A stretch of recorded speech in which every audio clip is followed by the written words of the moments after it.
One of the things I enjoy about the YouTube channel is I can post some videos that maybe weren't shot very high quality when I was spending my time with Moe, and you're gonna see that in this next video. This is actually the day that I met Moe and saw him basically for the first time. I mean, I knew about him and I'd seen him on video, but this is the first day that I stood in the crowd and watched him hit golf balls. And the video's not great because it's bouncing around. I'm running around trying to figure out how to move the camera into positions to see him. I'll try to, I'll put the clips on here that might be not as bad as others, but check this out. And one of the things I want you to recognize in this video is how Moe is discussing his swing, how he's talking about it, and the things he says. But this is actually the day that I saw Moe hit golf balls for the very first time.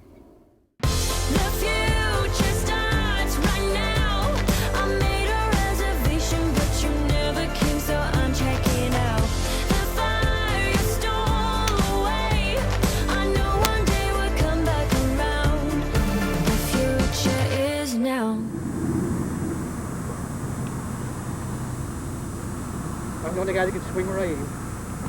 22 inches past the ball, my blade is still full. And every shot, I'm afraid hitting that. I got to push it up there because I'll hit it. Get it out of the 22-inch range. Right there, my club is still dead square. My club face never fluctuates. Pendulum. What's close to perfect swing? Your kid's on the swing. Are you gonna twist the chain? No. I'm the only guy that swings through the golf course. Everybody else swings around the golf course. I'm the only golfer that swings through, which you're going to see. I'm the only guy that swings under my body. I'm the only guy that's got my 2 feet. But my legs get wider at impact, not tighter. My legs get wider, like Hogan and I. If it was ever tournament at midnight, I'd be the only one under par. I knew where they was. Everybody else said I went right, I went left. I know where I went, guys. Nice out here. But why? Because I play by feel. Here's the only club that has variation in the game. Every other club is one this guy from a little chip shot to, what, 110, 120 yards as you would. And this is the club you score with.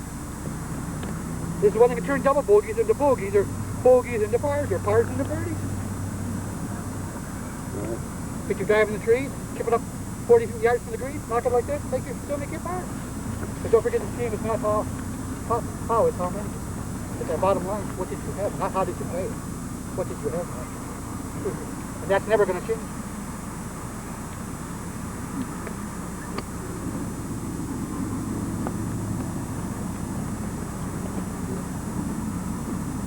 I'm never ball oriented.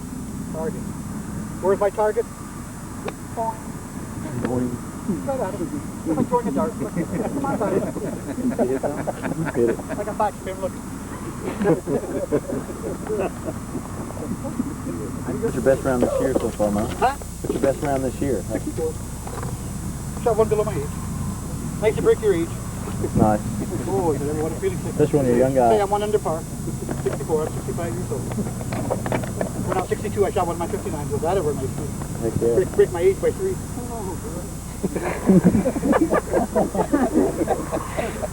What a great feeling. Something money can't buy. 2 things money can't buy. Knowledge and time. Isn't that wonderful? Money can't buy what I can do. Only hard work. How do you skip it? Oh, fantastic.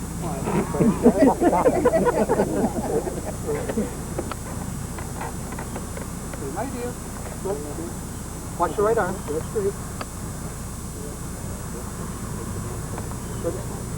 Watch your right hand.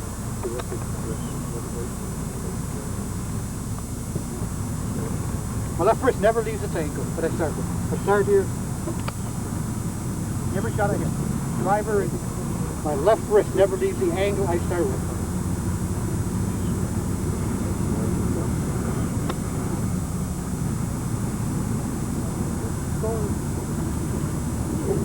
Gullible just for you. Here's Dave Keon. Another goal. Hit the post. Hit the crossbar. I'll put that all into one. That's a big time. 7.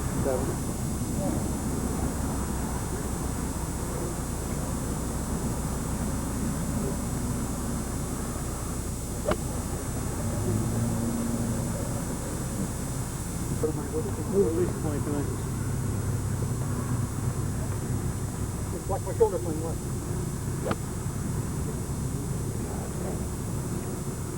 Never take a divot. Just pull on the girl. Okay. Fake slip, right? No cord slip. Fake slip.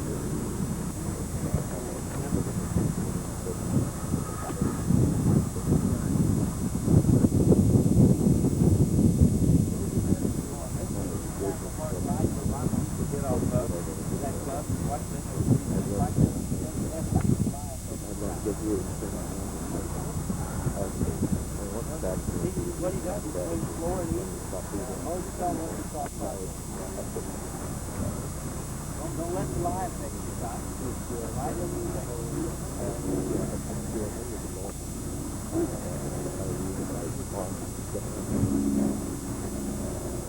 Good practice.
Feel versus real.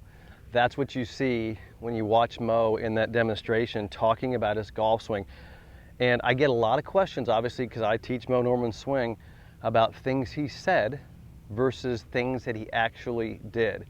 That's my job, is to interpret the reality of what's going on versus the things that he said he's doing. Now, I don't want to discount the things he said, because you have to understand one thing about Moe, and this is when I met him.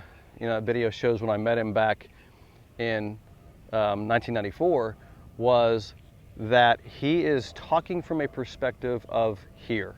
In other words, he didn't have a video camera like there or there. He couldn't study his swing, and very few times did he ever see his swing on video or in pictures. And even if he did, there was nobody really analyzing his swing. So when he talked about his swing, and if you asked him questions, and many times when we stood in that gallery, we would ask Moe questions. When we asked those questions, we were trying to get him to tell us what was going on from his perspective, but because we couldn't figure out what we were seeing, and that's why I videotaped a lot of these times I spent with him so I could study his swing. So let's just talk about a couple of the things that he was talking about, and he often talked about in his motion. One of the things he talked about is he'd put a coin out here 27 inches, and he'd put one back here 34 inches, and he'd talk about how he could drag the club straight back like this and hit the coin, and straight through like that and hit that coin. And obviously, if you watch the video of his swing, or you watch enough of the videos of his swing, you absolutely don't see him doing that. But I don't want to discount how important that feeling is, because what you can interpret that is exactly what I talk about, which is the extension and the width of the swing. Remember, I believe that you want to take the club and you want to take the handle as far from the golf ball as you can get it, right? So you're going to rotate this handle as far from the golf ball as I can get it. Well, watch what happens when I do that is you get extension. You have to have extension because you can't do it like this, and you're not going to do it like this. So Moe would start the club back, obviously, you know, a foot behind the ball or so, and then he would extend. And when he would extend, he would get this extension of his arms, and that's exactly what I feel when you're tilted, extended, and wide. It helps you get speed, right? But you're not hitting the ball. You don't want to drag it across the ground. But that's what he felt. And so that was his way, from standing here and you standing there, of explaining the feeling of the width and extension of a swing. And the same thing was happening on the way through. So when you see Moe talk about that he could keep this club square all the way through there, that's not what's happening. But that might be what's feeling, because I feel the same thing. So what happens is, when I set up and I go back and I strike the ball, I feel extended through there as well. I feel extension, right? And Moe is also speaking in terms of he's not pulling the club closer to him, he's not jammed up, he's extended on the way through.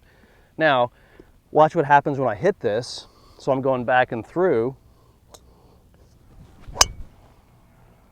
So as I go through here, you're going to see the face. It's not square like Moe would say, it stays square. However, because my body is turned as well, that feeling of that face feels the same as the feeling of that face. Once again, it's Moe's perspective on what's happening on both sides, Moe's perspective versus the reality of what's going on. And that's been my job, is to bridge the gap between perception and reality of Moe's swing. So keep in mind, I don't think it's wrong to work on these things, but the better thing to do is to take a video of Moe and model what he's doing. So if you can match Moe's movement with your movement and match your club movement with his, you'll see, you won't get the club dragging across the ground, because you don't want that, but you'll start feeling what Moe felt. So literally, and it took me a while practicing what Moe was teaching me and what I was seeing on video.